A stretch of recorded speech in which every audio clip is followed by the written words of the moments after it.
नमस्कार, मैं हूं doctor Ruchi Bhardwaj, Ayurveda fertility expert and Ayurveda consultant more than 10 year. तो आज के इस वीडियो में हम वो 5 बुरी हैबिट फीमेल्स में डिस्कस करेंगे जिसकी वजह से इनफर्टिलिटी कॉज होती है या फिर उनके हार्मोन्स गड़बड़ाते हैं। यस, अक्सर देखा गया है इनफर्टिलिटी के बहुत सारे कारण हैं जो कि मैं अपनी वीडियोस में आप लोगों से बताती रहती हूँ, जैसे कि एंडोमेट्रियोसिस हो जाना, ट्यूबल ब्लॉकेज हो जाना, पीसीओडी, एग मैच्योर ना होना, एग टाइमली रप्चर ना होना और भी बहुत सारे कारण रहते हैं। बट ये कारण क्यों होते हैं? हमारी कुछ डेली रूटीन हैबिट्स की वजह से, या हम अपनी डे टू डे लाइफ में जब कुछ चीजें बिल्कुल अवॉइड करते हैं, हम उन्हें देखते हैं, उनके बारे में सुनते हैं, बट हम उन पे काम नहीं करते। उन्हीं कारणों की वजह से ही ये समस्याएं बनती हैं और इन्हीं समस्याओं की वजह से इनफर्टिलिटी होती है। तो अब बात करते हैं कि कौन से वे कारण है। सबसे बड़ा कारण है आपका प्लास्टिक कंजप्शन। अक्सर मैं देखती हूँ कि जब बच्चों से पूछा जाता है, एंडोमेट्रियोसिस के केसेस आते हैं और उनकी हिस्ट्री ली जाती है कि आप कैसे खाते हैं, कैसे पीते हैं, तो हाँ, उनका हिस्ट्री रहता है कि वो अपने साथ प्लास्टिक की बोतल कैरी करते हैं पानी पीने के लिए।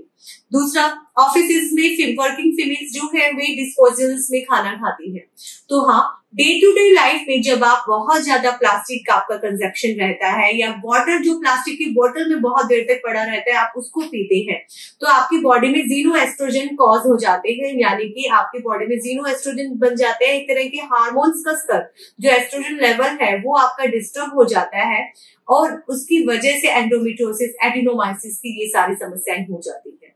तो ये आपकी सबसे बुरी हैबिट है जो कि इनफर्टिलिटी कॉज कर सकती है। दूसरी बुरी हैबिट है आपकी कि वेट गेन होने देना।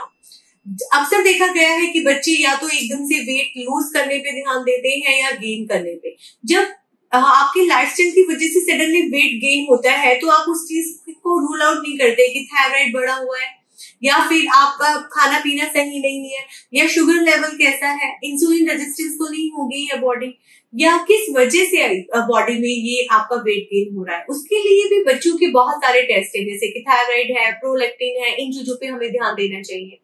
अगर सडनली वेट आपकी लाइफस्टाइल की वजह से बढ़ रहा है तो उसको कंट्रोल करना चाहिए। तो इन हैबिट को भी सुधार कर आप अपनी फर्टिलिटी अचीव कर सकते हैं, या जल्दी से फटाफट वेट जो गेन होता है उससे इनफर्टिलिटी कॉज होती है, आपके हार्मोन्स गड़बड़ाते हैं। तीसरा, यूटीआई और वाइट डिस्चार्ज। अक्सर देखा गया है कि फीमेल्स अपने घरों में ये सुनती है, या जब वो अपनी लॉन्ग हिस्ट्री लेके मेरे पास वाइट डिस्चार्ज की आती है तो बोलती है मैम मुझे तो 4 साल से था, या मैं जब 14 साल की थी तब से था, मैं तो मेरी मम्मी को भी था, या मम्मी बोलती है कि मुझे था, मुझे लगा मुझे कोई तकलीफ नहीं हुई तो इसको नहीं होगी। तो ये जो आप अपनी यूटीआई या वाइट डिस्चार्ज की सिचुएशन को छुपाते हैं, डिस्क्लोज करते हैं, या उसका टाइमली कोई ट्रीटमेंट नहीं लेते जब वो लंबे समय तक होती है, सो डेफिनेटली वो एक पीआईडी यानी कि पेल्विक इंफ्लेमेटरी डिजीज की कंडीशन कॉज कर देता है और उसकी वजह से इनफर्टिलिटी होती है। तो इसको भी अवॉइड नहीं करना है, अपनी इस हैबिट को अवॉइड करने की सुधारना है। उसके बाद जो चौथा बड़ा कारण है वो है बायोलॉजिकल क्लॉक डिस्टर्ब होना, स्लीपिंग साइकिल ठीक ना होना।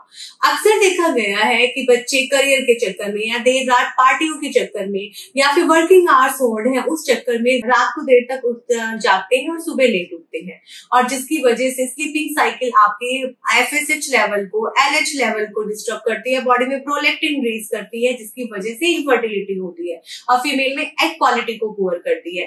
देखिए, एफएसएच लेवल जो आपके अंडों को बनाता है, मैच्योर करता है, एलएच उनको सपोर्ट करता है प्रेगनेंसी को अचीव करने में, और आप प्रोलैक्टिन जो आपके एग को टाइमली रप्चर नहीं होने देगा या बॉडी में अनएक्सेसिवली मिल्क ग्लैंड्स को सीक्रेट रखता है और जिससे मोटापा भी बढ़ता है।